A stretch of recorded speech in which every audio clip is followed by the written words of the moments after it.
श्रीराम और सुग्रीव की मित्रता। वसंत ऋतु होने से वन में तरह तरह के फूल खिल रहे थे। उन पर भौरे मंडरा रहे थे। आम पर कोयल कूकती थी, वन में मोर नाचते थे और सरोवरों में कमल खिले थे। सीता के न रहने पर श्रीराम को वन की यह शोभा बड़ा दुख दे रही थी। अब वे ऋष्यमूक पर्वत को ओर बढ़े।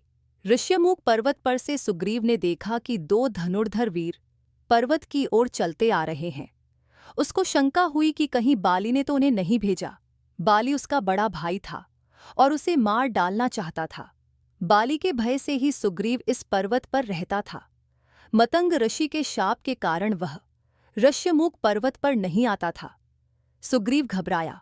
फिर कुछ सोच समझकर उसने हनुमान जी से पता लगाने के लिए कहा। हनुमान जी की बुद्धि और उनके बल पर सुग्रीव को बड़ा भरोसा था।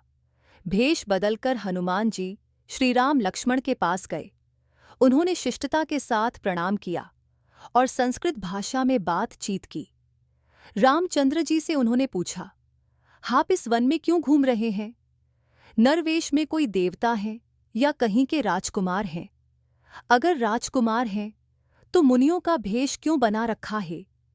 मैं पवन का पुत्र हनुमान हूं और पंपापुर के राजा बाली के छोटे भाई सुग्रीव का सेवक हूं। सुग्रीव बड़े धर्मात्मा और बुद्धिमान हैं। उन्होंने मुझे यहां भेजा है। आपसे मिलकर उन्हें बड़ी प्रसन्नता होगी। श्रीराम ने हनुमान जी की बातें सुनकर समझ लिया कि वे बड़े अच्छे पंडित हैं। इनके मुंह से एक भी अशुद्ध या निरर्थक शब्द नहीं निकला। बोलते समय चेहरे पर कोई विकार नहीं दिखाई पड़ता। जिनके ये मंत्री हैं वे भी ऐसे ही होंगे।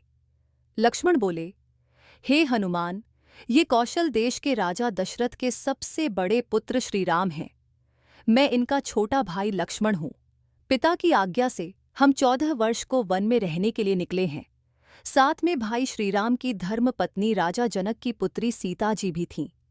पंचवटी के आश्रम से कोई दुष्ट राक्षस उन्हें उठा ले गया है। उन्हीं को हम खोज रहे हैं। कबंध ने सुग्रीव की प्रशंसा की थी। उनकी सहायता मिल जाए तो काम बने। हनुमान जी ने समझ लिया कि श्रीराम और सुग्रीव दोनों की दशा समान है। दोनों को एक दूसरे की मदद चाहिए, इसलिए दोनों में मित्रता हो सकती है। यह सोचकर श्रीराम लक्ष्मण को उन्होंने अपने कंधों पर बैठाया और उछलते कूदते और छलांग भरते हुए ऋष्यमृग पर्वत के शिखर पर जा पहुंचे। हनुमान जी ने सुग्रीव को श्रीराम का सारा हाल बताया और श्रीराम को सुग्रीव का सारा हाल बताया। फिर आग को साक्षी मान के दोनों की मित्रता कराई। श्रीराम ने कहा कि हम अग्निदेव के सामने प्रतिज्ञा करते हैं कि आज से तुम हमारे मित्र हुए। तुम्हारे सुख दुख को हम अपना सुख दुख मानेंगे। सुग्रीव ने भी ऐसी ही शपथ ली। श्रीराम और सुग्रीव में बातें होने लगीं। हनुमान जी ने चंदन की एक फूली हुई टहनी लक्ष्मण को दी। सुग्रीव ने सीता जी की खोज कराने का आश्वासन दिया और फिर सीता जी के गहनों की पोटली लाकर दिखाई। श्रीराम ने उन्हें तुरंत पहचान लिया। लक्ष्मण से भी उन्होंने पूछा। लक्ष्मण ने उत्तर दिया कि कानों के कुंडल और बाजूबंद के बारे में तो मैं कुछ नहीं कह सकता। नूपुरों को अवश्य पहचानता हूं कि वे सीता माता के ही हैं। नित्य सवेरे चरण छूते समय उन्हें मैं देखता था। आभूषणों को देखकर श्रीराम शोक सागर में डूब गए। तब सुग्रीव ने उनको धीरज बधाया और कहा कि मैं हर प्रकार से आपकी सहायता करूंगा। सीता जी अवश्य मिलेंगी। विपत्ति में सहायता देने वाला सच्चा मित्र होता है। मित्रता करना सहज है पर उसे निभाना कठिन है। तब श्रीराम ने सुग्रीव से अपना हाल बताने के लिए कहा। सुग्रीव ने कहा, किष्किंधा का राजा महाबलवान बाली मेरा बड़ा भाई है। उसने मुझे राज्य से निकाल दिया है। मेरी स्त्री छीन ली है। मेरा वध करने की वह बराबर चेष्टा कर रहा है।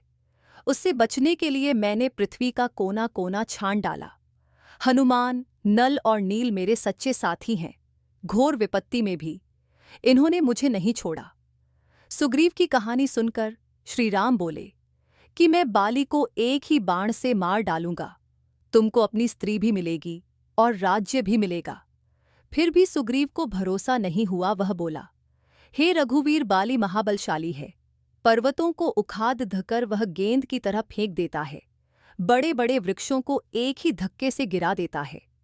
महाभीषण दुंदुभी राक्षस को उसने बात ही बात में मार डाला था। सामने खड़े 7 शाल के वृक्षों को बाली एक साथ झकझोरकर पत्ता पत्ता गिरा देता था। जो पुरुष एक ही बाण से सभी वृक्षों को काट देगा, वही बाली वध में समर्थ हो सकता है। श्रीराम ने एक दिव्य बाण द्वारा 7 शाल वृक्षों को काट गिराया। सुग्रीव चकित हो गया और हाथ जोड़कर बोला कि आपके हाथों बाली मारा जा सकता है, मुझे आपके बल पर भरोसा हो गया।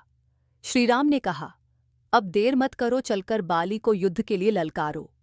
मैं पेड़ों की आड़ में छिपकर तुम्हारा युद्ध देखूंगा और अवसर पाते ही बाली पर बाण छोड़ दूंगा। और इसी के साथ श्रीराम और सुग्रीव की मित्रता नामक यह कथा समाप्त होती है। अच्छा दोस्तों, मिलते हैं कहानी के 12वें भाग में। जब तक वीडियो को लाइक और चैनल को सब्सक्राइब करना ना भूलें और कमेंट बॉक्स में जय श्री राम जरूर लिखें।